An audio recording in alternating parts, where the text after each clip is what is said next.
बनलो आहोत ते म्हणजे परमेश्वर. आणि परमेश्वर म्हटलं की तिथे पहिलं एक लक्षात यायचं की आतापर्यंत म्हणजे जीवनविद्या जे आहे, जीवनविद्याचं ज्ञान आहे ते मिळेपर्यंत बऱ्याच लोकांना परमेश्वराविषयी पारंपरिक पद्धतीने जो समजून घेत होते आणि आता जीवनविद्या जो परमेश्वराविषयी सांगते त्याच्यामध्ये खूप मोठा फरक आहे. किंबहुना परमेश्वर असा आहे असं बऱ्याच लोकांच्या लक्षातही येत नाही की आपल्याला जे परंपरेने मूर्तीपूजा शिकवली गेली आहे आणि एखाद्या मूर्तीचं आपण जे पूजा अर्चा करत असतो तर ते करत असताना आपल्याला खरा परमेश्वर लक्षात घेता येत नाही. आणि म्हणून हा परमेश्वर विषय जर एकदा समजला तर आपल्या बऱ्याच अंधश्रद्धा निघून जाते एक. आणि दुसरं म्हणजे डोळत श्रद्धेतून आपण परमेश्वरी शक्ती आणि आपला जो संबंध आहे तो आपल्या लक्षात येते. म्हणून आतापर्यंत जे चिंतन आपण जे केलं होतं तर आज जीवनविद्येने परमेश्वर हा विषय निरनिळ्या अंगाने समजावून सांगितलं, त्याच्या व्याख्यात समजावून सांगितलेल्या आहे. त्यातली अगदी पहिली सोपी व्याख्या म्हणजे चैतन्य शक्तीचा विराट सागर म्हणजे परमेश्वर. दुसरं सांगितलेलं आहे की शुद्ध जाणीव स्वरूप शुद्ध नेणीव म्हणजे परमेश्वर. तिसरं सांगितलेलं आहे की निसर्ग नियमासहित स्वयंचलित स्वयंनियंत्रित नैसर्गिक पद्धतशीर व्यवस्था म्हणजे परमेश्वर. या तीन ज्या व्याख्या आहेत आणि बऱ्याच लोकांनी सांगितलं पण ह्या मुख्य तीन व्याख्या आपल्याला आधी लक्षात घेता आल्या पाहिजे. की पहिलं जे सांगितलेलं की चैतन्य शक्तीचा विराट सागर म्हणजे परमेश्वर आणि हा जो परमेश्वर आहे तो काही करत नाही तर त्याच्यातून सर्व काही निर्माण होत असतं. म्हणजे हे जे विश्व जे निर्माण झालेलं आहे ते त्या परमेश्वरातून निर्माण झालं, परमेश्वराने निर्माण केलेलं नाही. हे नेमकं काय ते आधी आपल्याला समजून घ्यायचं आहे.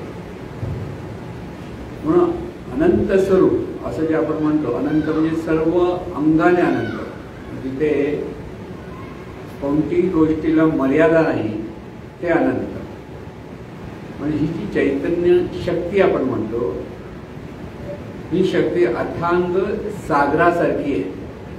म्हणजे अगदी आपण जर सागराच्या मध्यभागी कुठेतरी बसलेलो आहोत आणि आपल्या आजूबाजूला सगळं जो आहे तो सागरच आहे, वर खाली शेजारी म्हणजे बाजूला कुठेही पहा, तशी आपली खरी आज अवस्था आहे. आपल्या अवतीभोवती सर्वत्र हा चैतन्य शक्तीचा विराट सागर आहे आणि त्या विराट सागरामध्ये आपण आहोत. आपल्या अगदी आजूबाजूला सगळीकडे हा सागरच पसरलेला आहे. पण ही चैतन्य शक्ती डोळ्याला दिसत नसल्यामुळे आपल्याला ते लक्षात येत नाही. म्हणून ही चैतन्य शक्ती ज्याला आपण म्हणतो तिचं मूळ स्वरूप आहे ते निर्गुण निराकार स्वरूप आहे. हे पहिलं लक्षात घ्यायचं. निर्गुण निराकार स्वरूप म्हणजे ती पूर्णतः नेणीव स्वरूप आहे. आता नेणीव स्वरूप म्हणजे परत लक्षात, नेणीव स्वरूप म्हणजे काय तर आपल्याला आपल्याकडे उदाहरण घेता येतं की आपण जे गाढ झोपेत असतो तिथे आपण असतो पण आपण काही करत नाही किंवा काही आपल्याकडनं केलं जात नाही. गाढ झोपेत असतो आणि त्या गाढ झोपेत आपल्याला आपण कुठे आहोत, काय करत आहोत काहीच कळत नाही. त्याला म्हणतात नेणीव स्वरूप. नेणीव स्वरूपाचा शब्दाने वर्णन करता येणार नाही. तर त्याचा आपल्याला जो झोपेचा अनुभव आहे तशीच अवस्था, जी मूळ अवस्था निर्गुण निराकार स्वरूप तसे आहे परमेश्वर.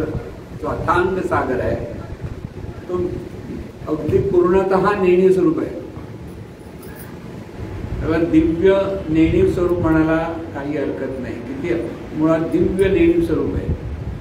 आणि त्यामुळे ही जसं गाढ झोपेत आपण काही करत नाही पण आपल्याकडनं शरीराच्या आत हृदयाचं रक्ताभिसरण चालू असतं, श्वासोच्छवास चालू असतो, हे सगळं चालू असतं, आपल्याला माहित नाही, पण आपल्याकडनंच हे चालू असतं. आपल्याकडनं म्हणजे ह्या जाणीवेकडनंच चालू असतं.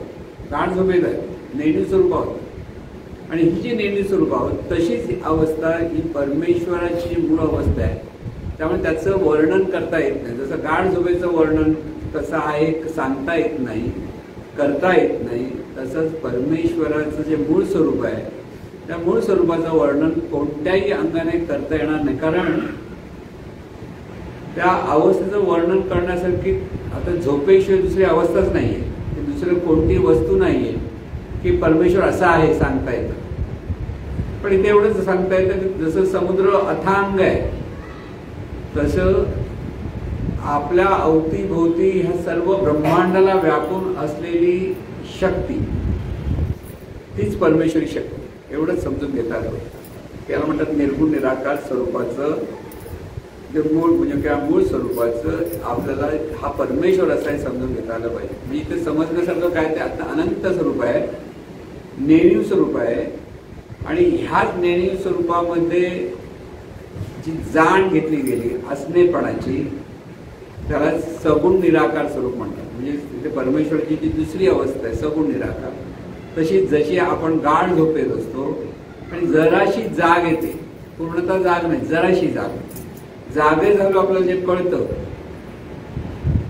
आणि 2 मिनिटात आपण परत झोपतो, 2 क्षणात, मिनिटं पण नाही म्हणता येत, तशी ही जाग येण्याची अवस्था त्याला म्हणतात सगुण निराकार. ही अत्यंत शांत निवांत अशीच अवस्था आहे. आणि ही जी सगुण निराकार अवस्था आहे त्याच सगुण निराकार अवस्थेमध्येच अनंत स्फुरण निर्माण होतात. आणि हे अनंत स्फुरण म्हणजेच ही सगुण निराकारच स्वरूप अनंत रूपाने प्रगट होतं. आणि ते विविध रूपाने प्रगट झालेलं स्फुरण विविध देहातून प्रगट होतं. हे सगळं ह्या चैतन्य शक्तीच्या विराट सागरात सतत होत आहे. अनादी काळापासून आत्ताही आणि पुढच्या अनंत काळापर्यंत हे चालू राहणार आहे. कारण हा चैतन्य शक्तीचा स्वभाव आहे. परमेश्वरी शक्ती ज्याला आपण म्हणतो तर ही सगुण निराकार स्वरूप जे आहे त्याच्यातून सतत निर्मिती होते. ही निर्मिती काही काळ स्थितीला राहते आणि काही काळानंतर तिचा लय होतो. म्हणून सर्व प्राणी मात्र आपण बघतो, प्रत्येक प्राणी मात्राला एक थोडासा पुढे मागे बघितलं एक जगण्याचा काळ आपण पाहतो. किंवा कुत्रा आहे तो 15 वर्ष जगतो, हत्ती 100 वर्ष जगतो, कासव तर आणखी अनेक वर्ष जगतो. माणसाचं साधारण वय 100 आहे ॲव्हरेज. पूर्वी 100 वर्षापर्यंत आरामात माणसं जगत होते, नंतर एकदम लवकर जायचे. आता लोक 70-80 पर्यंत आहे. आपण 70-80 वाल्या खात्री करायची अजून आहोत आपण. कधी जाणार ते माहीत नाही. कारण हा परमेश्वरी शक्तीचा नियम आहे, लक्षात घ्या, याला नियम म्हणतो आपण. त्यामुळे सगुण निराकार जे स्वरूप आहे त्याच्यातून निर्मिती होते, स्थिती होते, लय. आता ही दोन्ही अवस्थेमध्ये ही परमेश्वरी शक्ती मानवी जीवनामध्ये कसल्याही प्रकारची लुडबुड करत नाही. म्हणून परमेश्वर आपल्यावर कृपाही करत नाही, कृपाही करत नाही, तो न्यायही करत नाही, तो अन्यायही करत नाही, किंवा तो तुमच्यावर प्रसन्न होतो असंही नाही आणि अप्रसन्न होतो असंही नाही. म्हणजे ही शक्तीचं हे जे कार्य, हे कार्य अविरत चालू असतं, पण विशिष्ट नियमाने चालू असतं, लक्षात घ्या. म्हणजे तिसरी अवस्था आहे सगुण साकार रूप असं आपण म्हणतो. म्हणजे पहिली अवस्था निर्गुण निराकार म्हणजे फक्त असणेपण. दुसरी अवस्था असते ते किंचितच जाणणेपण, तिथे पण असणेपणच आहे पण किंचित. आणि तिसरी जी अवस्था असते ती तिसरी म्हणजे अगदी स्पष्टपणे ती जाणीवपूर्वक प्रत्येक गोष्ट जाणते, जाणीवपूर्वक जाणणं हे तिसऱ्या सगुण साकार रूपाचं स्वभाव आहे. म्हणून तिसरी जी अवस्था आहे ती विविध रूपाने, विविध नियमाने, म्हणून ही चैतन्य शक्ती विशिष्ट नियमाने प्रगट होते, त्याला रूप म्हणतात. रूप आणि स्वरूप असं जे आपण म्हणतो की निर्गुण निराकार स्वरूप आहे, सगुण निराकार स्वरूप आहे, आणि तिसरं जे आहे त्याला सगुण साकार रूप म्हणतो आपण. हे सगुण साकार रूप हे जे आहे सगुण साकार रूप जे आहे हे सगुण साकार रूप लुडबुड करतं. म्हणजे ते कृपाही करतं, कधी कोपही करेल, नको तिथे नाती खुपसेल, सगळं काही करत असतं. म्हणजे माणसं आपण जे जीवन जगतो ते सगुण साकार रूप आहे.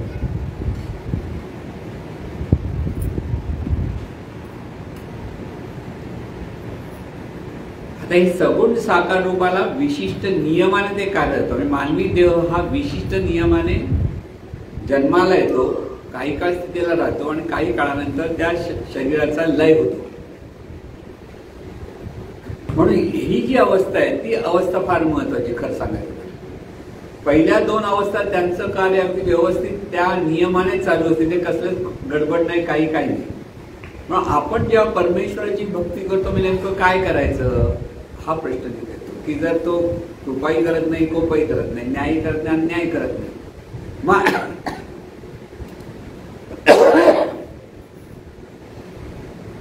तर इथे कृपा आणि कोप करत नाही तर मग त्याची पूजा कशाला करायला पाहिजे असाही प्रश्न आहे. तर आपण जसे समजतो तशी पूजा करण्याची म्हणजे परंपरेने जी पूजा आपण करतो त्या पूजेची त्या परमेश्वरी शक्तीला कसलीच आवश्यकता नसते. पण सगुण साकार रूपामध्ये जे आपण असतो म्हणजे आपण सगळे सगुण साकार रूप असलेली ईश्वरी शक्तीच आहोत, महत्वाचं लक्षात घ्यायचं. पण त्या ह्या ईश्वरी शक्तीला नियमाने विसर आहे, त्याला माया म्हणतात. पण माया म्हणण्याचा हा नियमच आहे, कारण जगातला प्रत्येक प्राणी निर्माण होतो जन्माला येतो तो मूळ आपण कोण आहोत या विसरातूनच जन्माला येतो. पण जिथे सर्रास सगळ्याकडे होता तो नियमच म्हटला पाहिजे. म्हणून तिसऱ्या गोष्टी त्याला शास्त्रामध्ये माया नाव म्हटलं तरी माया म्हणण्यापेक्षा तो नियम आहे की प्रत्येक जणाला आपण पूर्वी कुठून आलो, आपण जन्माला येण्यापूर्वी कुठे होतो काही माहीत नाही, आणि मेल्यानंतर कुठे जाणार हेही माहीत नाही, त्याचा काही पुरावा देता येत नाही. अशी ही जी आपली अवस्था आहे आणि ती जी अवस्था आहे हीच खरी अवस्थेमध्ये आपल्याला एकमेकाशी आनंदाने बोलणं, प्रेमाने बोलणं, एकमेकाला उपयुक्त पोठरणं, एकमेकाला आनंद देणं हीच परमेश्वराची पूजा आहे. हार फुलं तुरे जे हा परमेश्वराच्या अपेक्षेत आपण जे मूर्तीची पूजा करतो किंवा आणखीन काही वेगळ्या वेगळ्या यज्ञ याग करतो, हे यज्ञ याग आणि पूजा अर्चाची आपल्या कल्पनेतून केलेली पूजा आहे. आणि प्रत्येक माणसाच्या भल्याचं चिंतन जे आपण करत असतो ती आपली खरी पूजा असते परमेश्वराची, हे प्रथम लक्षात घ्यायचं. म्हणून प्रत्येकाला आपल्याकडनं जेवढी मदत होईल ती मदत आपण करणं किंवा ते प्रत्येकाच्या भल्याचं चिंतन करणं म्हणजे सर्वांच्या भल्याचं, ही परमेश्वराची पूजा आहे. म्हणजे दुसरी पूजा काही गरज नाही, पण आपण करतो, करायला काहीच हरकत नाही. म्हणून एकमेकाबद्दल कृतज्ञता व्यक्त करणं, ज्या ज्या चांगल्या गोष्टी होतात त्याचं कौतुक करणं, एकमेकाशी बोलताना आदरपूर्वक बोलणं, सन्मानपूर्वक बोलणं, ही सगळी परमेश्वराची पूजा आहे. म्हणून परमेश्वरी शक्ती म्हणत असताना निसर्ग नियमात सहित स्वयंचलित स्वयंनियंत्रित नैसर्गिक पद्धतशीर व्यवस्था म्हणजे परमेश्वर, म्हणजेच हे सगुण साकार रूपी परमेश्वराचं वर्णन आहे.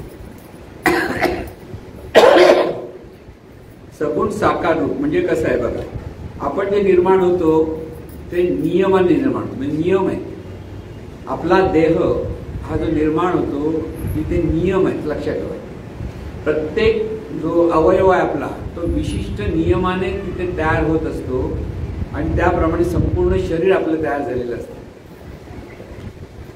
ह्या जगण्यासाठी जे आवश्यकता असते आपल्याला, त्यासाठी अन्न हवं, ऑक्सिजन हवा, पाणी हवं, ही सगळी आपल्या ह्या जगण्याची आवश्यकता हा नियम आहे. म्हणून ह्या नियमात जेव्हा आपल्याला हे नियम आपल्यासाठी जोपर्यंत उपयुक्त असतात, नियमाप्रमाणे आपल्याला सगळं काही मिळत असतं तोपर्यंत आपलं हे शरीर जिवंत राहील. नाहीतर त्याच्यानंतर ते जर नाही मिळालं, ऑक्सिजन नाही मिळाला तर शरीर तिथे मृतप्राय होतं.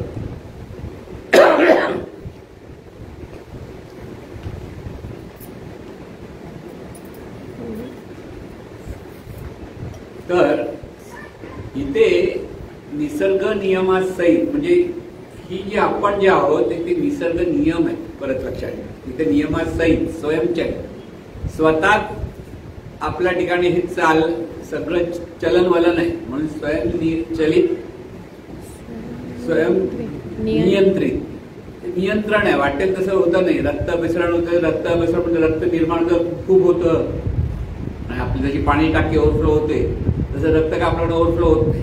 ऑटोमॅटिक जेवढं पाहिजे तेवढं आवश्यक तिथे थांबतं. म्हणजे प्रत्येक गोष्टीला ते नियंत्रण आहे म्हणजे संयम आहे दुसऱ्या बाजूने. म्हणजे निसर्ग नियमासहित स्वयंचलित स्वयं नियंत्रित नैसर्गिक नैसर्गिक म्हणजे सहज तिथे कसले आडेवेडे घेतले जात नाहीत आणि त्यापूर्वी म्हणजे नैसर्गिक पद्धतशीर व्यवस्था तिथे अगदी पद्धतशीरपणे सगळं काही आपल्या शरीराच्याकडे आपण पाहतो. डोळे, नाक, कान, अंतर्गत अवयव हे सगळं काही आहे ते सहजपणे व्यवस्थित निर्माण होत असतं. आणि हे जे सगळं निर्मितीची व्यवस्था आहे त्यालाच तरी परमेश्वर म्हणजे ही सगुण साकार रूपाच्या परमेश्वराचं ते वर्णन आहे. म्हणून आणखीन एक पुढची गोष्ट सांगितली म्हणजे शुद्ध जाणीव स्वरूप शुद्ध नेणीव म्हणजेच परमेश्वर हे सगुण निराकार स्वरूपाचं म्हणजे परमेश्वराचं जे सगुण स्वरूप आहे त्याचं वर्णन आहे. इथे निर्गुण म्हणजे नेणीव स्वरूप शुद्ध किंवा दिव्य जाणीव स्वरूप दिव्य नेणीव असा शब्द वापरलाय. म्हणजे परमेश्वरी शक्ती मुळात नेणीव स्वरूप आहे पण त्या नेणीव स्वरूपामध्ये आपण कोण आहोत हे स्मरण सहज आहे. आणि हे जे सहज स्मरण त्याला म्हणतात शुद्ध जाणीव. म्हणजे ही जी शुद्ध जाणीव आहे म्हणजे ती अवस्था जी आहे त्याच्यामध्ये तिथे कसलाही संशय नाहीये की कसल्याही प्रकारचं भ्रम नाहीये. तर तिथे अत्यंत शुद्धपणा आहे म्हणून ती शुद्ध नेणीव शुद्ध जाणीव स्वरूप शुद्ध नेणीव असे तिचं वर्णन केलेलं आहे. म्हणून सगुण निराकार स्वरूप जे आहे ते सगुण निराकार स्वरूप म्हणून जे जे निर्माण होतं ते अत्यंत अचूक असतं. तिथे बुद्धीचा कसलाच वापर नाहीये. परत लक्षात घ्या, बुद्धीच्या द्वारे ते कार्य होत नाही. तिथे जे कार्य होतं ते प्रज्ञाशक्तीच्या द्वारे कार्य होतं आणि जे प्रज्ञाशक्तीच्या द्वारे कार्य होतं म्हणून तिला इंट्युशन पॉवर म्हणतो आपण किंवा दिव्य प्रज्ञाशक्ती म्हणतो. आणि ते दिव्य प्रज्ञाशक्ती म्हणजेच शुद्ध जाणीव स्वरूप शुद्ध नेणीव म्हणून हे तिन्ही अंगाने परमेश्वराच्या शक्तीचं जे वर्णन समजून घेता आलं पाहिजे की परमेश्वरा अनंत स्वरूप आहे, पूर्णतः नेणीव स्वरूप आहे पण तिथे संपूर्णतः दिव्यत्व आहे.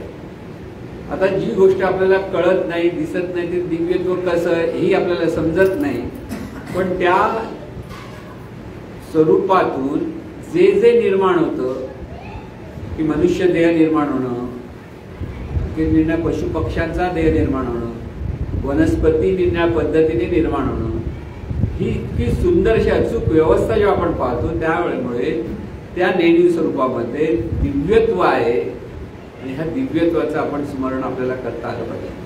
ते दिव्यत्व प्रत्येक शरीराच्या ठिकाणी नेणीव स्वरूपाने म्हणजे तिथे जाणीव आहे. ती जाणीव म्हणजे आपण जे जाणीव म्हणून आपण जे जाणतो ती जाणीव सुद्धा मुळात नेणीव स्वरूपच आहे. आपण सगळे मुळात नेणीव स्वरूप आहोत. ज्याच्या गाढ झोपतो ही आपली मूळ अवस्था आहे. गाढ झोपेत आपण जे काही समजत नाही वगैरे ही आपली मूळ अवस्था आहे. कारण परमेश्वरी शक्ती सुद्धा नेणीव स्वरूप आहोत आहे आणि आपण सुद्धा नेणीव स्वरूप आहोत. कुठे गाढ झोपेत आपण आणि परमेश्वर एकरूप आहोत. म्हणून प्रत्येक वेळेला माणसाला झोप येते म्हणजे तो आपल्या ह्या मूळ स्वरूपाशी एकरूप होत असतो. त्याला अध्यात्म समजत नसेल किंवा परमेश्वराविषयी काही समजत नसेल तरी सुद्धा त्या मूळ स्वरूपाकडनं ही एक सुंदर व्यवस्थाच केली आहे की पुन्हा प्रत्येक माणूस आपल्या गाढ झोपेत आपल्या मूळ स्वरूपाशी एकरूप होत असतो. आता तिथे नेणीव होतं नेणीवपूर्वक होतं म्हणजे जाणीवपूर्वक काहीच कळत नाही. पण जेव्हा ज्ञान सद्गुरूंकडनं मिळतं तेव्हा आपणही असेच नेणीव स्वरूप असल्यामुळे आपण आणि परमेश्वर वेगळे नाहीत हा पहिला अर्थ कळला पाहिजे. परमेश्वराचंच आपण एक अंग आहोत की परमेश्वरी शक्तीच आपल्याद्वारे विस्तारित झालेली. आता विस्तार हा शब्द वापरतो. विस्तार म्हणजे काय? जिथे ज्ञानेश्वर माऊलीकडे विस्तार, मज एकाचा विस्तार ते हे जग, माझिया विस्तारलेपणाचे निनावे, हे जगच नव्हे आगवे, जैसे दूध मुराले सवावे तरी ते दही, की बीजच झाले तरु अथवा भांगाराचे अलंकार, तैसा मज एकाचा विस्तार ते हे जग. म्हणजे परमेश्वर ज्ञानेश्वर माऊली ते वर्णन करतात ज्ञानेश्वरमध्ये. इथे मज म्हणजे कोण? हा मज म्हणणारा कोण आहे? तर इथे मज म्हणणार श्रीकृष्ण अर्जुनाला सांगतोय की हा मी म्हणजे हे चैतन्य स्वरूप मी, ह्या भावामध्ये श्रीकृष्ण सांगतोय. व्यक्ती म्हणून श्रीकृष्ण सांगत नाहीये. तिथे त्याच्याकडे संपूर्णतः परमेश्वरी शक्तीचं जे अनुसंधान आहे, चैतन्य स्वरूपाचं जे अनुसंधान, त्या अनुसंधानातून श्रीकृष्ण अर्जुनाला सांगतात की मी कसा आहे, म्हणजे मी म्हणणारी ही ईश्वरी शक्ती कशी आहे की मज एकाचा विस्तार म्हणजे माझ्या विस्तारलेपणाचे निनावे, म्हणजे मी जो विस्तारलेलो आहे तो कसा विस्तारलेला आहे? जे विश्वरूपाने जे विस्तारलेलं आपण जे म्हणतो, म्हणजे हे सगळं ब्रह्मांड जे आहे ते त्या परमेश्वरी शक्तीचा विस्तार आहे. आणि विस्तार याचा अर्थ काय? विस्तार याचा अर्थ समुद्र खाडीच्या रूपाने पुढे विस्तारतो. खाडे म्हणजे त्याचा तो विस्तार असतो. ज्याला भरती येते तेव्हा ती खाडीला भरती आलेली असते, ज्याला ओट येतो ते खाडीला पाणी सगळं पण समुद्रात निघून जातं. म्हणजे कनेक्शन आहे. तसं चैतन्य स्वरूपाचा जो हा विराट सागर आहे, त्याच्यातून आपण सगुण साकार म्हणून प्रगट झालेली ती चैतन्य शक्तीच आहे. आणि ती चैतन्य शक्ती म्हणजे विस्तार. काही काळ ते भरती आले तिथे दिसते, ओटू झाले की ते रूप निघून जातं. म्हणजे त्या समुद्राशी परत एकरूप होतो. तर त्याला म्हणतात आपण विस्तार. काही काळासाठी राहतो आणि काही काळानंतर तो त्या समुद्राचं लय पावणार, अनंतर चैतन्य स्वरूपाचा लय पावणार होतो. तसा म्हणून माझ्या विस्तारलेपणाने हे जग म्हणजे वेगळं नाही, जगच नव्हे आगवे. कसं वेगळं नाहीये ते त्याने वर्णन आहे. 3 गोष्टी सांगितल्या. जैसे दूध मुराले स्वभावे तरी दही, दुधातून दही बनतं. सगळ्यांना केलं तर ते स्वरूपच आपण आहोत, पण आपल्या ठिकाणी गुण दिसतात ते सगळे वेगळे असतात, दिसायला वेगळं दिसतं. म्हणजे जैसे दूध मुराले स्वभावे तरी दही, की बीज जे झाले तो एखादं बी पाहिलं किंवा आंब्याची कोय पाहिली, बीज आहे. आता या कोळीमध्ये काय झाड दिसतं की फांद्या दिसतात की पानं दिसतात की मोहर दिसतो की फळ दिसतं? काही दिसत नाही. पण त्याच कोळीतून मुळं निर्माण होतात, त्याच कोळीतून खोड निर्माण होतं, त्याच्यातून फांद्या निर्माण होतात, पानं निर्माण होतात, नंतर मोहर निर्माण होतो आणि त्याच्यात परत आंबे निर्माण होतात. त्या आंब्यातला परत कोय असते. तसं एक बीज जे झाले तर तसंच बीजरूपाने ही चैतन्य शक्ती विश्वरूपाने म्हणजे तरु रूपाने विस्तारलेली आहे. लक्षात येतं. एक एक अर्थ आपल्याला समजा की रूप आणि स्वरूपाचा अर्थ काय कसा आहे. दिसायला गेलं तर आपल्या ठिकाणी चैतन्य शक्तीच आहे, पण तिचं सगळं रूप नियम किंवा गुण वेगळे वेगळे वेगळे दिसतात. त्याचं कारणच ते नियम आहे, ते विशिष्ट नियम ते होतं की भांगाराचे अलंकार. भांगार म्हणजे सोनं, सोन्याचे जे अलंकार आहे की प्रत्येक अलंकारामध्ये सोनं असतंच, त्याशिवाय त्या अलंकाराला किंमतच नाही. जर सोन्याचा अलंकार तुम्ही म्हणता हा अलंकार हार होणे आपण आणि तुम्ही म्हणतो सोन्याचा नाही, तर सोन्याची किंमत उरतच नाही. काय दुसऱ्या धातू ज्याची त्याची ती किंमत किंवा कलाकाराची किंमत असेल तो घेऊ शकतो, पण सोन्याची किंमत त्याला मिळणार नाही. तसं आपण सुद्धा त्या चैतन्याचे अलंकार आहोत. हे सगळं विश्व म्हणजे विस्तार म्हणजे दुसऱ्या अर्थाने ते अलंकार आहे, निरनिराळे अलंकार आहे. पण त्या प्रत्येक अलंकारामध्ये जर सोन्याच्या अलंकारात सोनं असतं, तसं आपल्या प्रत्येकाच्या ठिकाणी ही चैतन्य शक्ती असते, ती बाजूला झालेली कधीच नसते. म्हणून परमेश्वर आपला संबंध काय? आपण परमेश्वरात आहोत आणि आपल्यात परमेश्वर आहे. दोन्ही बाजूने लक्षात घ्यायचं. जसं बर्फा पाण्यामध्ये ठेवला तर पाण्यात बर्फ आहे आणि बर्फामध्ये सुद्धा पाणीच आहे. तसं चैतन्य स्वरूपामध्ये आपण आहोत आणि आपल्यामध्ये चैतन्य स्वरूपच आहे. चैतन्य स्वरूपाने आपण वेगळे नाहीत. एक विशिष्ट आकाराला त्याला आपण आपलं शरीर म्हटलं की त्याच्यात ते वागतंय शरीर म्हणून आपण म्हणतो हा माणूस आहे. पण खरं आहे ते सगळं चैतन्य स्वरूपच आहे. म्हणजे परमेश्वराकडे जर पाहायला गेलो आपण, परमेश्वर शक्ती आणि आपण वेगळे नाहीतच. आपल्यातच परमेश्वर आहे आणि परमेश्वरामध्ये आपण, आपल्यातच चैतन्य स्वरूप आहे आणि चैतन्य स्वरूपात आपण आहोत. परमेश्वर विषय हा असा समजून घ्यावा लागतो. परमेश्वर म्हणजे कुठेतरी एका कोपऱ्यात बसलेला आहे स्वर्गात आणि आपण त्याची पूजा करतो, तो प्रसन्न होतो आणि प्रसन्न होऊन समोर येऊन त्याला आता वर माग असं कधी होऊ शकत नाही. तो स्वर्गात नाही, तो आत बाहेर आपल्या आहे. ही परमेश्वर शक्ती आत बाहेर आहे, कुठेही नाही. कुठे नाही असं कुठेच नाही. कुठेही पाहा तिथे ती परमेश्वरी शक्ती आहे. पण ही परमेश्वर शक्ती कसल्याही, जी मुळात म्हटलं, मुळात म्हणजे निर्गुण निराकार आणि सगुण निराकार, ही परमेश्वर शक्ती सर्वत्र अगदी खचून भरलेली आहे. म्हणून तुम्ही कुठेही पाहून नमस्कार केला तरी त्या परमेश्वर शक्तीने नमस्कार. बऱ्याच लोकांना वाटतं जिथे आपल्याकडे देवर आहे, देवाकडे बघून नमस्कार केला तर नमस्कार केला असं वाटतं. काही धर्मामध्ये बघ इथे त्या दिशेला पाहूनच नमाज पडला तर तो बरोबर, म्हणून त्यांना ती दिशा बरोबर सांगितली असते. कुठे आलं की ते बरोबर नाही, हो काय अंतर लावून बघतात बा इथे तो आहे काबा. जर परमेश्वर सर्वत्र भरलेला आहे तर तो काबाकडे बघ कर, त्याच्यावर पाठ कर. तिथे तुझ्या मनामध्ये तो सर्वत्र आपण त्याच्यात आहोत, तो आपल्यात आहे हे कळलं तर काशीच्या दिशेने किंवा पंढरपूरच्या दिशेने किंवा मंदिराच्या दिशेने नमस्कार केला पाहिजे असं नाही. नामदेव महाराजांचे जे सद्गुरू होते, कोण होते त्यांचं नाव? विसोबा खेचर. नामदेव महाराज प्रथम त्यांना बघायला गेले, त्यांनी सांगितलं की बा तुला सद्गुरू हवा. म्हणजे संतांच्या सगळे त्यावेळेस संत एकत्र बसायचे. आता संत कोण एकत्र बसत नाही, दुर्जन लोक एकत्र होतात पण संत लोक एकत्र बसत नाही. का बसत नाही माहित नाही, कलियुगाचा स्वभाव असेल कदाचित. जे जे आता ज्यांना आत्मज्ञान आहे त्यांनी एकत्र बसायला काय हरकत आहे? तुम्हाला का नाही बसत माहित नाही, कारण सांगू शकत नाही. आता जे असे अनेक पंथ आहेत म्हणतात ते सगळे आत्मज्ञानी आहेत.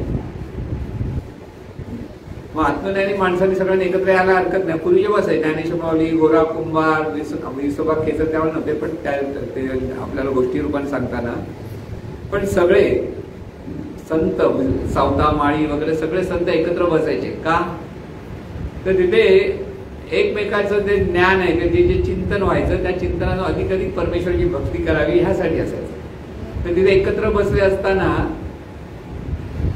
नामदेव महाराज त्यांना डोक्यामध्ये कल्पना, मी परमेश्वराशी बोलतो, परमेश्वर माझा ऐकतो. म्हणजे मंदिरातला जो मूर्ती आहे त्याची ते बोलायचे बिलायचे असं त्यांचं नाव प्रसिद्ध होतं. त्यामुळे इतकी त्यांची भक्ती, त्यांना वाटतं मी खूप मोठा भक्त आहे.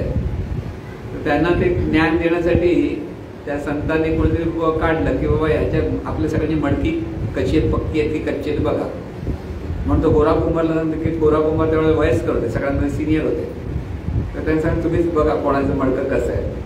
तर त्यांनी ज्ञानेश्वरांचं मडकं टक्कन मारलं, हा चांगलं आहे म्हणाले. दुसऱ्याला टपली मारली, चांगलं आहे. मध्ये तरी नामदेवाला टपली मारलं तो भडकला, अरे कसं डोक्याला असं मारलं तुम्ही म्हणून. याचं मडकं कच्चं आहे म्हणाले. कच्चं म्हटलं त्याला खूप राग आला आणि तो उठून जरा निघून गेला, विठोबाच्या मंदिरात गेला म्हणे आणि विठोबाशी बोलायला लागला. ह्या लोकांना काही कळत नाही वगैरे. म्हणजे सर्वसाधारण जो साधक असतो त्याचं मडकं कधीही कच्चंच असतं पाहिजे. त्याला परमेश्वर माहीत नसतं, काही माहीत नसतं. तो असंच स्वतःच्या कल्पनेतून मी कसं असतं. ही भक्ती आहे, त्या भक्तीमध्ये अंतर्मनाचं कार्य ज्यावेळेला इतकं तीव्र त्या अंतर्मन प्रगट होतं तर त्याला वाटत असतं की आपल्याशी परमेश्वर बोलतो वगैरे. ती कल्पना असते खरी, पण मूर्ती कधीच बोलू शकत नाही. पण कल्पनेतूनच आपण जेव्हा बोलायला लागतो आणि त्यामुळे आपल्याला परिणाम मिळतो असं जे वाटतं. त्यामुळे विठोबा माझ्याशी बोलतो हा त्याला जो गर्व होता तो गर्व हरण झाला. आणि मग त्याला ज्ञानेश्वर माऊलींनी सांगितलं तू विसोबा खेचरकडे जातो. तर देवळात गेला. ते विसोबा खेचर म्हणजे तिथे गेल्यानंतर देवळात एक माणूस झोपलेला होता आणि तो पिंडीवरती पाय ठेवून बसला होता. त्यामुळे अरे देवाच्या मूर्ती पिंडीवरती हा माणूस काय मूर्ख माणूस आहे. म्हणून त्याने त्याला म्हटलं अरे आजोबा उठा, वयस्कर माणूस उठा, तुम्ही कसला असेल तर मला उठताय तूच माझे पाय बाजूला कर, तर दुसऱ्या बाजूला ते परत पिंडी तिथे निर्माण झाली. त्याने असं बऱ्याच वेळा सांगितलं, म्हणजे बोध काय दिला, सर्वत्र परमेश्वरी शक्ती म्हणजे चैतन्य शक्ती कुठे नाही. आपण म्हणतो देवाच्या दिशेने पाय करू नका, देवाची दिशा आहे कुठे, सगळीकडे तो भरलेला आहे, तुम्ही कुठे पाय करा तिथे. पण आपण सर्वसाधारणपणे काय करतो, देवळात जर गेला असाल आणि जर तुम्हाला झोपायचं असेल तर त्यावेळेला पाय नको, आपण ह्या वेळेला पाय होते. कोण होतं की नाही आपल्या बऱ्याच वेळेला. परमेश्वरी शक्ती ही देहरूपाने साकार झाली, पण अनंत निर्गुण सगुण किंवा साकार जे रूप आहे, सगुण निराकार जे रूप आहे ते सर्वत्र खचून भरलेले आहे. लक्षात ठेवा, कुठे नाही असं नाही. म्हणून कुठेही बघून तुम्ही नमस्कार केला तरी तो परमेश्वरी शक्तीला नमस्कारच आहे. म्हणून तो परमेश्वर तिथे नमस्कार केला म्हणून तुमच्यावर प्रसन्न बिसन्न काही होत नाही, पण तुमच्या कर्माप्रमाणे तुम्हाला चांगला परिणाम मिळतो. हा नियम मात्र तिथे आहे. म्हणून तो कृपा करत नाही, पण कृपा होते. म्हणून तुम्ही म्हणाल तू कृपा करत मग नमस्कारच करायला नको करूस, पण नमस्कार केला तर तुला फायदा होतो. हे जर लक्षात तू कुठेही बघून परमेश्वराचा कृतज्ञ नमस्कार करशील तर तुला त्याप्रमाणे नियमाप्रमाणे बऱ्याच गोष्टी प्राप्त होतात. हा नियम महत्वाचा लक्षात ठेवायचा. आपल्याला जे हवं आहे ते प्रामाणिकपणे त्या परमेश्वराच्या ठाई मागत राहिलं तर लॉ ऑफ अट्रॅक्शन म्हणतात त्याला. शास्त्रज्ञ त्यांना काय नियम म्हणून बघतो की लॉ ऑफ अट्रॅक्शन प्रमाणे तुम्हाला ती वस्तू मिळते. एखादी वस्तू तुम्हाला मनापासून हवी आणि पुन्हा पुन्हा जर तुम्ही चिंतन केलं तर ती वस्तू सुद्धा तुम्हाला प्राप्त होते. हा नियम आहे. म्हणजे परमेश्वराची कृपा होते, पण परमेश्वर जाणीवपूर्वक कृपा करणं, ते जाणीवपूर्वक करणं हा प्रकारच तिथे नाहीये, नेहमीपूर्वक आहे सगळं. म्हणून नियमाने सगळं काही मिळतं. आणि म्हणून नियम कोणते ते समजणं फार महत्वाचं असतं. सगुण साकार रूप जे आपण म्हणतो परमेश्वराचं, हे सगुण साकार रूपामध्ये ज्यांना आत्मज्ञान प्राप्त झाले ते खरं म्हणजे परमेश्वराचं सगुण साकार रूप आहे. म्हणून सद्गुरू ते संत हे परमेश्वराचं सगुण साकार रूप. आणि आपणही सगुण साकार रूप आहोत, पण आपण जीवरूपात आहोत, शिवरूपात नाही, देवरूपात नाही. आपल्याला आपलं काही कळत नाही. आपण नको त्या गोष्टी भांगडी करत बसलेलो असतो. सकाळी उठल्यापासून इतके विचार करत असतो, इतके विचारात गुंतलेलो असतो की कधी थोडा वेळ बघा तुम्ही विचार काय करता, त्या विचाराला काही अर्थ नसतो. कोणाबद्दल कुडकुड करत बसतो, कोणाबद्दल वेडावाकडा विचार करतो, कोणाचे चांगलं थोडा वेळ करतो. त्याच्यात आपलं सगळं जीवन चाललेलं असतं आणि आपण इतके वाहत गेलेलो असतो की आपण काय मिळवतो आणि काय मिळवत नाही आपल्याला कळत. परमेश्वर हा विषय आपल्याला कळतच नाही. परमेश्वराचं आपण चिंतन करतो का नाही करत. थोडा वेळ नामस्मरण केलं की आपल्याला खूप केलं, थोडा वेळ प्रार्थना म्हटलं की आपल्याला आपण खूप केलं. इथे मिनिट टू मिनिट महत्वाचं लक्षात, मिनिट टू मिनिट आपल्याला स्मरण पाहिजे. जे आहे ते सर्व परमेश्वराचं आहे. हे मिनिट टू मिनिट जर स्मरण राहिलं तर ती खरी परमेश्वराची पूजा असते. आता मिनिट टू मिनिट म्हणजे काय, मी नीट होईपर्यंत मिनिट टू मिनिट पहिलं लक्षात ठेव. मी नीट झाला पाहिजे. आता मी नीट नाहीये म्हणून परमेश्वराचं स्मरण कर की त्याच्याशी तू जितका एकरूप होत जाशील तितका तुझा अहंकार कमी होत जाईल. आणि जितका अहंकार कमी होत जाईल तितकं तू परमेश्वराची जी एकरूपता आहे त्याचा अनुभव येईल आणि तिथे तुला सतत आनंदात राहता येईल. म्हणून परमेश्वराची जेव्हा खरी पूजा संतांकडनं होते तेव्हा त्यांच्याकडे सतत अखंड आनंद असतो. परिस्थिती कशी असो तो संत नेहमी आनंदातच असतो. आपण आनंद मिळवण्याचा प्रयत्न करत असतो, धडपडत असतो. पैसा मिळवणं, संपत्ती मिळवणं, सत्ता मिळवणं, ह्या सगळ्या गोष्टी इतके गुंतत असतो आणि जे मिळवायचं तेच विसरून जातो. काय, आपल्याला सुख शांती समाधान हवं आहे, पण पैशासाठी आपण 9 ते 10 तास 12 तास काम करत असतो. नाही नको वाटलं तरी वाटतं नोकरी सोड, पण नाही सोडायचं म्हणतो. पैसे पाहिजे, पैशाशिवाय सुख मिळणार नाही. पण सुख शांती समाधान ही आपलं धन आहे. ते धन आपल्याला म्हणजे गमवायचं नाही हे लक्षात ठेवा. पण बाकीच्या सगळ्या गोष्टी करण्यात आपण आपले धनच गमावून बसतो. पैसा खूप मिळेल, श्रीमंती मिळेल, सत्ता मिळेल, पण जर सुख शांती समाधान नसेल तर आपली सगळी धडपड व्यर्थ असते. ही आपली पूजाच नसते. म्हणून परमेश्वर विषय कळला पाहिजे. मी पुन्हा बोलतो ह्यासाठी आहे काम करायचं अत्यंत प्रेमाने करा, पण सुख शांती समाधान मिळेल त्याच्यातून. उगीच कंटाळत बिमटाळत केलात तर सुख शांती समाधान मिळणार नाही. त्यामुळे कामाने तुम्हाला सुख शांती समाधान, काम कराल ते सुख शांती समाधान झाले. पगार किती मिळतो तेवढंच मी काम करा, असे बऱ्याच लोकांचे विचार चालले. तू मनापासून जितकं तुला देता येईल तेवढं कर, मनापासून काम कर. निसर्ग नियमाप्रमाणे तुला सुख शांती समाधान पहिलं मिळेल. पगार किती मिळेल कसा मिळेल ते त्या परिस्थितीवर अवलंबून असते. म्हणून जी परिस्थिती येईल त्या परिस्थितीचा स्वीकार जर माणूस करायला लागला तर त्याला सुख शांती समाधान मिळते. म्हणून स्वीकारात्मक मनाची अवस्था आपल्याकडे असली पाहिजे, ती परमेश्वराची पूजा आहे. जी जी परिस्थिती माझ्या वाट्याला येईल तिचा मला स्वीकार करता आला पाहिजे. आपण स्वीकारत नाही आणि तिथे रडतो. अनिष्ट परिस्थिती असेल तर आपण उगीच डोक्याला हात लावून बसतो, निराशाजनक चिंता करतो. हीच म्हणजे आपण प्रतारणा करतो.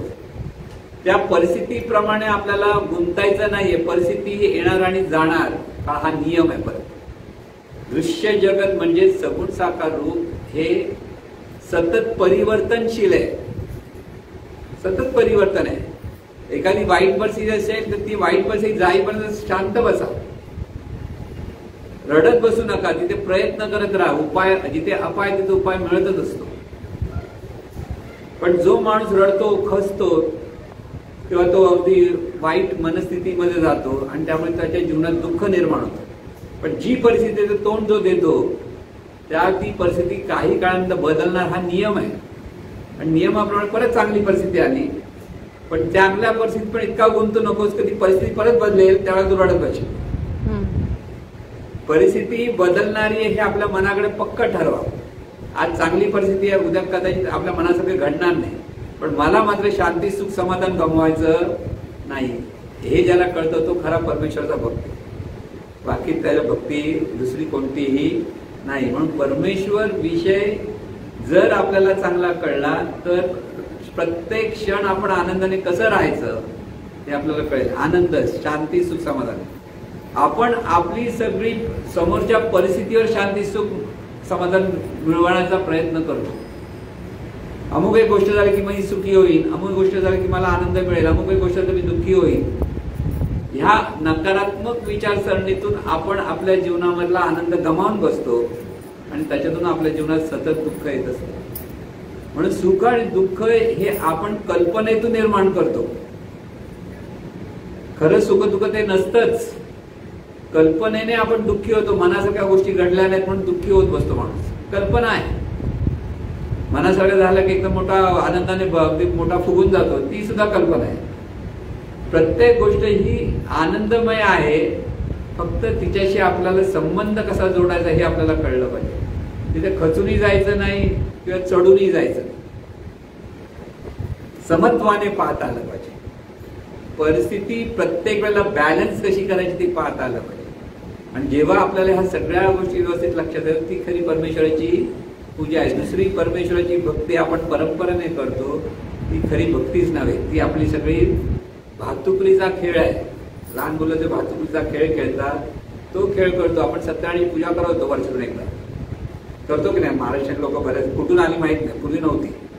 पण मध्ये मध्ये संतोषी मातेचं मोठं फॅड आलं, पिक्चर आला संतोषी माते. हे देवळात सगळ्या शुक्रवारचा पूजा, सगळे आंबट खायचं नाही, हे करायचं नाही, तेवढं ते मोठं महापुरा होता. संतोषी माता, गाणी संतोषी माताची भरपूर चालू. आधी संतोषी माता आली कुठून? मन संतोषी राहणं ही संतोषी माता, हेच लोकांना कळलं नाही. आपण ते लिंबू खायचं नाही, आंबट अजूनही करतात काही लोक अजूनही. कधी शुक्रवार आहे ना, मला वाटतं की बुधवार आहे काहीतरी, शुक्रवार. आता बाकीच्या दिवशी संतोषी माता नसते म्हणजे लिंबू लिंबू काही खा तुम्ही, आंबट. म्हणजे आपण कल्पना कशी करतो? मंगळवारी गणपतीचा दिवस म्हणजे मंगळवारी सिद्धिविनायकला ही भोली म्हणते राहा, म्हणजे तो इतर दिवशी कुठेतरी प्रवासाला जातो आणि मंगळवारी आल्या चला चला जाऊया भेटूया आपण असं म्हणतात. मिनिस्टर कसा गेला आला. कल्पना म्हणजे असं. आता तुम्ही हसताय पण तुम्ही तिथे जाऊन सांगा सगळेजण काय करते ते बघा. कारण ते बिचारे एवढे सकाळी 3 वाजता उठून 2 वाजता उठून चालत चालत इथपर्यंत गेलेले असतात. आणि त्यांची ती श्रद्धा आहे, पण ती सगळी कल्पना आहे. त्याच्यातून ते मिळवत काहीच नाही. अगदीच त्यांना खोटं समाधान मिळालं. अरे मी एवढा चालत आलो. बरेच लोक ना अनवाणी चालत येतात. त्याला वाटतं सिद्धिविनायकला चालत आलं की सिद्धिविनायक पहिला प्रसन्न बघ माझ्यासाठी चालत आलास. असं काही नसतं. ते तुम्ही म्हणता अमिताभ बच्चन पण बिचारा चालत आला बँड्रोवर गेला होता, पेपरात आलं होतं. आता अमिताभ बच्चन तर बाकीच्या लोकांची काय गत आहे. अमिताभ बच्चन खरं म्हणजे बुद्धिवान आहे असं पण नाही की नुसता ऍक्टर नाही, अतिशय सज्जन आहे, अतिशय बुद्धिवान आहे, सगळं आहे. पण सद्गुरूंनी दिलेलं ज्ञान तिथे नाहीये.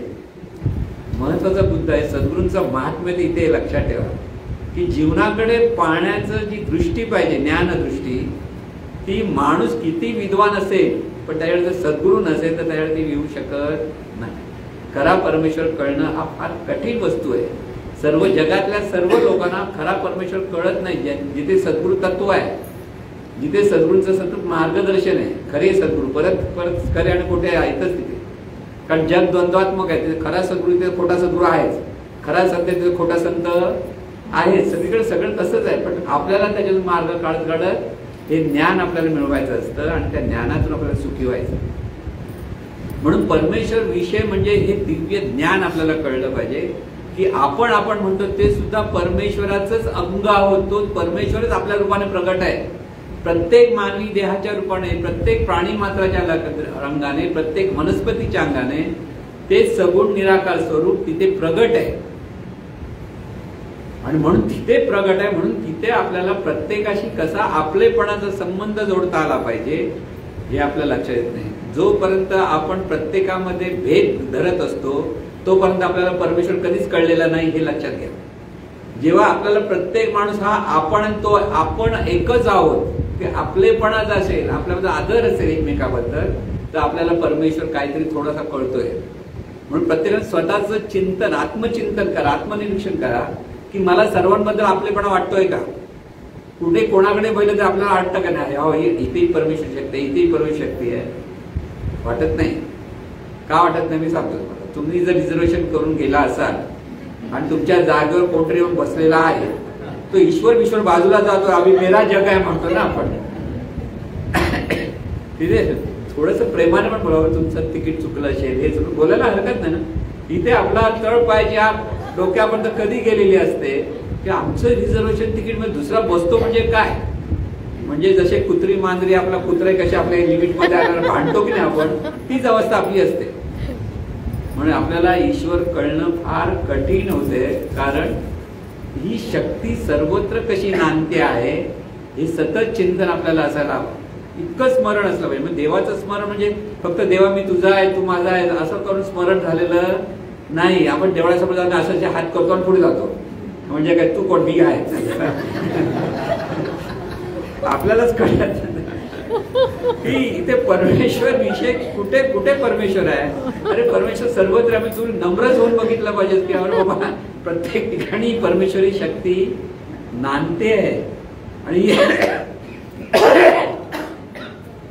आणि म्हणून हा परमेश्वर विषय व्यवस्थित समजला पाहिजे. तो खूप गमतीचाही विषय आहे. जर तुम्हाला खरोखर कळला तर मी आनंदाने हसत हसत सगळ्या गोष्टी करू शकता.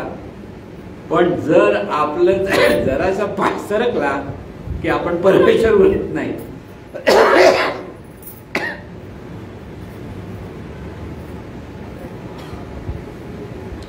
तर आपण नश्वर होत जातो. नश्वर म्हणजे जीवरूप, म्हणजे आपण मरणार हे आपल्याला भीती वाटते ना. अरे आपल्याला मरणार म्हटलं की भीती वाटते की नाही. पण आपण कधीच मरणार नाही हे जर तुम्हाला माहिती असेल तर तुम्हाला कधीच मरणाची भीती वाटणार नाही. आपण मरणार नाही म्हणजे काय, शरीर जाईल पण मी म्हणणार हे तत्व आहे ते सगुण निराकार स्वरूप आहे आणि तो परमेश्वर आपण एकच आहोत. हे जर तुम्हाला कळलं तर आपण कधीच मरणार नाही आहोत. दरवेळेला नवीन नवीन देह करून देहातून आपण हे जीवन जगतो आहोत आणि हीच परमेश्वराची व्यवस्था आहे. लक्षात ठेवा. बरेच लोक म्हणतात की आत्मज्ञान झाला की जन्म नाही. जीवनविद्या तसं म्हणत नाही. पुन्हा पुन्हा निर्माण होणं, काही काळ स्थितीला राहणं आणि परत लय होणं, साकार होणं आणि निराकार होणं हा ह्या चैतन्य शक्तीचा नियम आहे. दुसरीकडे जन्म झालाय, तुम्ही रडताय तिकडे हसताय, तीच शक्ती तिथे दुसरीकडे निर्माण झाली. म्हणून रडू नका. दुसरीकडे जन्माला आली आहे म्हणून त्याचं भलं होते म्हणा परमेश्वरी कळलं आणि ते व्यक्तीलाही तुमचं सगळं ते श्राद्ध, दुसरं श्राद्ध करायची गरज पण नाही की बाबा आता 13वं आहे 14वं काय म्हणतो ना आपण, काय 12वं 13वं ते काही गरज नाहीये. खरं म्हणजे कृतज्ञतेने त्या जी जाणीव आहे तिचं भलं व्हावं, कारण त्यांचा आपला संबंध होता एक काळ, आपले ऋणानुबंध होते आणि त्या ऋणानुबंधातून त्या शक्तीचं भलं झालं पाहिजे. हे जर कळलं तर आपल्याला परमेश्वर कळला. भूत, भूताटकी, पिशाची ह्याची भीती करायची कारण नाही, कारण आपणही तसेच आहोत. आपण सगुण निराकार म्हणजे भूतच आहोत जर बघायला गेलं, पण शरीरात आल्यामुळे माणूस झालो. जोपर्यंत शरीर आहे तोपर्यंत आपल्याकडं कार्य होतं. ज्यावेळेला आपण गाढ झोपतो कार्य होतं आपल्याकडे, म्हणजे सगुण निराकार स्वरूपामध्ये आपल्याकडनं कसलंही कार्य होत नाही. मग भूत कसं कार्य करेल? देह नाही त्याच्यानं कार्य कसं नाही होणार, निश्चित पडून असेल जर देह नसेल तर. पण प्रत्येकाला देह हा प्राप्त होतोच, तो त्याच्या कर्माप्रमाणे होतो. म्हणून हे सगळं जीवन वैश्विक जीवन आहे, ते सगुण साकार रूपाचं, तिथे परमेश्वर विषय समजला पाहिजे. म्हणून सतत आपल्याला ही वस्तुस्थिती समजून घ्या की परमेश्वरी शक्ती सर्वत्र आहे, ती सर्व रूपारूपाने प्रकट आहे. म्हणून प्रत्येक रूपाचा आदर करा, सन्मान करा, आपल्याकडनं सर्वांचं भलं व्हावं. ही जी आपण विश्व प्रार्थना म्हणा म्हणजे काय, सतत स्मरण करा की सर्वत्र ईश्वरी शक्ती नांदते आणि त्या सर्वांत जरी ती ईश्वरी शक्ती नांदत असली तर ती जीवरूपात आहे. त्यामुळे तिच्याकडे चुकीचं कर्म होऊ शकतं, म्हणून तिला चांगली बुद्धी मिळू दे, आरोग्य मिळू दे, ऐश्वर सगळं म्हणत राहा. हे सगळं म्हणणंच म्हणजेच परमेश्वराची पूजा. आता मी तुम्हाला सतत म्हणायची का बरं नाही, तुमच्याकडे तो भाव असला पाहिजे. पुन्हा पुन्हा म्हणायची गरज नाही, पण जर तुमच्याकडे भाव असेल तर ते आपोआप अखंड मागणंच झालं की सर्व ज्याच्याकडे बघा त्याचं भलं व्हावं. ही जी संतांची दृष्टी असते ती दृष्टी जर आपल्याकडे आली की तुम्हाला पुन्हा पुन्हा किती 1000 प्रार्थना म्हणताय की 10,000 प्रार्थना, ह्याला काही अर्थ राहत नाही. का आपण उठता बसता आपल्याकडनं सर्वांचं भलंच व्हावं, ही जेव्हा सहज भाव निर्माण होतो तेव्हा तीच खरी विश्व प्रार्थना असते. पण ती होत नाही तो पण विश्व प्रार्थना करायला तर मग बरं झालं आता आम्ही करणार नाही असं नका म्हणून. आणि लगेच सगळेजण ओरडायला त्याला बघा हे विश्व प्रार्थना म्हणत नाही नको म्हणून म्हणतात, असे लोकांची काहीतरी भावना व्हायची. असं नाही, परमेश्वर विषय कळून घ्या आणि त्याच्यातून सर्वांचं भलं व्हावं. म्हणजे ही चैतन्य शक्ती स्वतःच भलं मागत असते, कारण ही एकच चैतन्य शक्ती सर्व रूपारूपातून प्रगट आहे. त्यामुळे या चैतन्य शक्तीचं हे जीवन असं आहे आणि ह्यालाच परमेश्वर म्हणतो. आणि आपण आणि परमेश्वराचा अनन्य संबंध आहे, तो लक्षात ठेवून जीवन जगण्यात खरं शहाणपण आहे, तीच भक्ती आहे, तिथेच अध्यात्म आहे. हे सर्वांना समजू द्यावं, कळू यावं, हे सद्गुरूचरणी प्रार्थना. हे ईश्वरा सर्वांना चांगली बुद्धी दे, आरोग्य दे, सर्वांना सुखात आनंदात ऐश्वर्यात सर्वांचं भलं कर, कल्याण कर, रक्षण कर आणि तुझे गोड नाम मुखात अखंड राहू दे. सद्गुरुनाथ महाराज की जय.